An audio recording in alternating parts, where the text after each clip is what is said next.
Good morning बच्चों। आज हम वर्कशीट 74 जो कि क्लास 9th के लिए है। आज हम भारत के भौतिक स्वरूप का रिवीजन वर्क करेंगे। आइए चलिए देखते हैं आज की वर्कशीट में हमें क्या क्या दिया है। बच्चों, आज की वर्कशीट में हमें एक एक वर्ड के कुछ क्वेश्चन आंसर दिए गए हैं जिनको हमें पढ़ के भरना है, और हमें एक पैराग्राफ दिया गया है जिसे पढ़कर हमें कुछ प्रश्न उत्तरों के आंसर देने हैं। आइए चलिए देखते हैं पहला प्रश्न। भारतीय एक स्थलीय भाग जो तीन ओर से समुद्र से घिरा होता है उसे क्या कहते हैं। तो बच्चों, जैसे कि भारत तीन तरफ से समुद्र से घिरा है तो भारत क्या कहलाता है? प्रायद्वीप। तो वह स्थलीय भाग जो तीन तरफ समुद्र से घिरा होता है उसे प्रायद्वीप कहते हैं। आइए चलिए देखते हैं सेकंड क्वेश्चन। भारत में हिमालय पर्वत का सर्वोच्च शिखर क्या है, यानी हिमालय पर्वत की सर्वोच्च शिखर चोटी कौन सी है? तो इसका उत्तर क है। कंचनजंगा जो है हिमालय पर्वत की सबसे ऊंचा शिखर है। आइए देखते हैं प्रश्न 3। पंजाब हिमालय की किन दो नदियों के बीच स्थित है? तो बच्चों, इसका उत्तर है सतलुज और सिंधु। सतलुज और सिंधु दो नदियां हैं जिनके बीच में पंजाब स्थित है। आइए देखते हैं प्रश्न 4। पूर्वी घाट का सर्वोच्च शिखर कौन सा है? इसके रिक्त स्थान में भरना है। तो बच्चों, पूर्वी घाट का जो सबसे ऊंचा शिखर है उसका नाम है महेंद्रगिरी। प्रश्न 5। उत्तरी मैदान में सर्वाधिक जलोढ़ मृदा पाई जाती है, सही है गलत है? तो बच्चों, ये सही है, क्योंकि उत्तरी मैदान का निर्माण क्या किससे हुआ है? नदियों के द्वारा बहाकर लाई गई बारीक महीन मिट्टी से बना है, जिसे क्या कहते हैं? जलोढ़ मृदा कहते हैं। ये तो उत्तरी मैदान का निर्माण जो है जलोढ़ मृदा के जमाव से बना है, ये सही है। अब बच्चों, हमें एक पैराग्राफ दिया गया है जिसे पढ़कर प्रश्न उत्तर देने हैं। आइए चलिए पहले पैराग्राफ को पढ़ लेते हैं। महान हिमालय के वलय की प्रकृति असमित है। तो बच्चों, महान हिमालय जो है हिमालय पर्वत श्रृंखला जो है उसके सबसे ऊंचे भाग को कहा जाता है, जिसे हिमाद्री भी कहते हैं, और ये भी बन भी रहा है। हिमालय के इस भाग का क्रोड ग्रेनाइट का बना है। तो यानी बच्चों, हिमाद्री का जो भाग है वो ग्रेनाइट का बना है। यह श्रृंखला हमेशा बर्फ से ढकी रहती है क्योंकि बहुत ऊंचाई पर है ये। इसमें बहुत सी हिमालय यानी कि बर्फ की नदियां बहती रहती हैं। हिमाद्री के जो दक्षिण में स्थित श्रृंखला सबसे अधिक असम में है। तो बच्चों, हिमाद्री के दक्षिण से कौन सी श्रृंखला रहती है? हिमालय की दूसरी श्रृंखला जो कि असम तक है, एवं हिमाचल एवं तथा या निम्न हिमालय के नाम से भी जानी जाती है। तो हिमालय की दूसरी श्रृंखला किस नाम से जानी जाती है? निम्न हिमालय या हिमाचल के नाम से भी। इन श्रृंखलाओं का निर्माण मुख्यतः अत्यधिक संपीड़ित व परिवर्तित शैलों से हुआ है। तो बच्चों, इनका निर्माण जो है बहुत ही अत्यधिक संपीड़ित यानी जो बार बार बनती रहती है एक दूसरे के ऊपर, और परिवर्तित यानी कि जो एक दूसरे में परिवर्तनशील बन जाती है, उनसे बन रहा है। इनकी ऊंचाई जो है 3700 मीटर से 4500 मीटर के बीच है, और इसकी जो चौड़ाई है वो 50 किलोमीटर तक है। जबकि पीर पंजाल श्रृंखला सबसे लंबी तथा महत्वपूर्ण श्रृंखला है, यानी कि जो हिमालय की पीर पंजाल श्रृंखला है वो सबसे लंबी है, और धौलाधर एवं महाभारत श्रृंखलाएं भी महत्वपूर्ण है। इसी श्रृंखला में कश्मीर की घाटी है तथा हिमाचल के कांगड़ा कुल्लू की घाटियां भी स्थित है। इस क्षेत्र को पहाड़ी नगरों के नाम से भी जाना जाता है। तो बच्चों, ये हमने हिमालय की श्रृंखलाओं के बारे में पढ़ा है।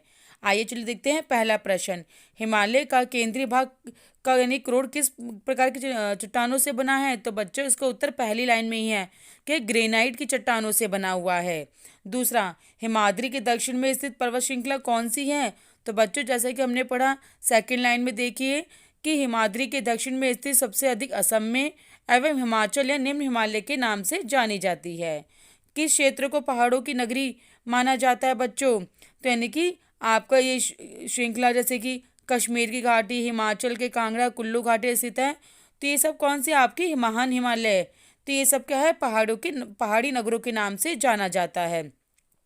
तो बच्चों, प्रश्न 4। संपीड़ित शैलें क्या होती हैं? संपीड़ित शैलें बेटा बच्चों वो होती हैं जो एक दूसरे पे अत्यधिक ताप और दाब के कारण बनती हैं, उसे संपीड़ित शैलें कहा जाता है। आइए देखते हैं अगला प्रश्न। बरकान से आप क्या समझते हैं? तो बच्चों, बरकान जो एक अर्धचंद्राकार बालू के टीले होते हैं जो कि भारतीय मरुस्थल में विस्तृत रूप से फैले होते हैं। तो बच्चों, ये भारतीय मरुस्थल में पाए जाते हैं जो कि रेगिस्तानी भू आकृतिक होती हैं। आइए देखते हैं अगला प्रश्न। उत्तरी मैदान सघन जनसंख्या वाला क्षेत्र क्यों है? सघन जनसंख्या मतलब जहाँ बहुत ज़्यादा जनसंख्या पाई जाती है, क्योंकि बच्चों उत्तरी मैदान जो है ये उपजाऊ जलोढ़ मृदा से बनते हैं, क्योंकि नदियों के द्वारा बहाकर लाई गई मिट्टी होती है जहाँ पे कृषि बहुत अच्छे से हो सकती है। तो इसीलिए यहाँ पर बहुत ज़्यादा जनसंख्या पाई जाती है। यहाँ पर नदियों का क्षेत्र होता है, इसलिए पानी की उपलब्धता और अनुकूल जलवायु होती है रहने लायक। और यहाँ पे यातायात के साधन बहुत अच्छे विकसित हैं।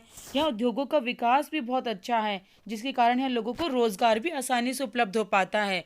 तो इसीलिए बच्चों उत्तरी मैदानों में ज़्यादा जनसंख्या वाले क्षेत्र होते हैं। आइए देखते हैं अगला प्रश्न। हिमालय पर्वत का हमारे लिए क्या महत्व है? तो इसमें हमें हिमालय पर्वत के लाभ बताने हैं। तो जैसा कि हम सभी जानते हैं, हिमालय पर्वत जो है भारत के उत्तर में स्थित है, तो इसके बहुत लाभ है। पहला है, भारतीय जलवायु को नियंत्रित करने में हिमालय महत्वपूर्ण भूमिका अदा करता है। अगर हिमालय नहीं होता तो सीधा चीन से आने वाली जो ठंडी हवाएं हैं उससे भारत जो है बर्फ का रेगिस्तान बन जाता। यह मानसूनी वर्षा लाने में मदद करता है, जिससे कि हमारी कृषि को बहुत फायदा होता है। और हिमालय मध्य एशिया से आने वाली ठंडी हवाओं को रोकता है। यह विदेशी आक्रमणकारियों को भी भारत में आसानी से प्रवेश करने से रोकता है, क्योंकि हिमालय में बहुत ऊंचे ऊंचे पहाड़ हैं। हिमालय में स्थित दर्रों से अनेक यात्री प्राचीन काल में भारत आए और इन्हीं मार्गों से प्राचीन समय में विचारों और वस्तुओं का आदान प्रदान होता रहा है, जिससे हमारी संस्कृति के विकास में मदद मिली है। और बच्चों, हिमालय से हमें जड़ी बूटियाँ, दवाइयाँ, ऐसे बहुत सारे ऐसे पौधे हैं, जानवर हैं, जो कि हमारे से केवल हिमालय पर्वत पे ही पाए जाते हैं, जिनसे हमारे देश की मनोहर संस्कृति बनी हुई है। तो इसीलिए हिमालय पर्वत हमारे लिए बहुत ही लाभकारी है। आइए देखते हैं अगला प्रश्न। प्रश्न 10, हिमालय क्षेत्र तथा प्रायद्वीपीय पठार के उच्चावच लक्षणों में अंतर स्पष्ट करना है। आइए देखते हैं। तो जैसा कि अभी हमने पढ़ा था, हिमालय जो भारत के उत्तरी सीमा पे स्थित है। और दूसरा पॉइंट है, नवीन वलित पर्वत है, यानी कि अभी भी इसका निर्माण हो रहा है। और इसका निर्माण जो तैतीस सागर में दबे हुए अवसादों के ऊपर उठने के कारण हुआ है। इसकी 3 श्रृंखलाएं हैं, हिमाद्री, हिमाचल और शिवालिक। और फोर्थ पॉइंट है, पूर्व पश्चिम हिमालय के अंतर्गत आते हैं। और विश्व के सबसे ऊंचे शिखर भी किस में स्थित है? हिमालय पर्वत श्रृंखलाओं में, जैसे माउंट एवरेस्ट, कंचनजंगा, धौलागिरी।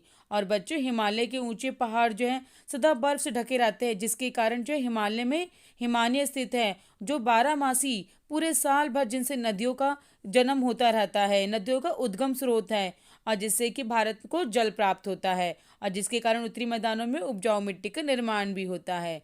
आइए चलिए देखते हैं प्रायद्वीपीय पठार का पहला पॉइंट। प्रायद्वीपीय पठार भारत के दक्षिण भाग में स्थित हैं। ये उत्तर में चौड़े हैं और दक्षिण में संकर यानी कि त्रिभुज आकृति के हैं। यह प्राचीनतम भूभाग का हिस्सा है। इसका निर्माण जो पुराने क्रिस्टलीय और आग्नेय व रूपांतरित शैलों से हुआ है। जब लावा ऊपर आता है बच्चों, तो धीरे धीरे ठंडा होने में टाइम लगाता है, तो उसके कारण का जब निर्माण हुआ है प्रायद्वीपीय पठारों का।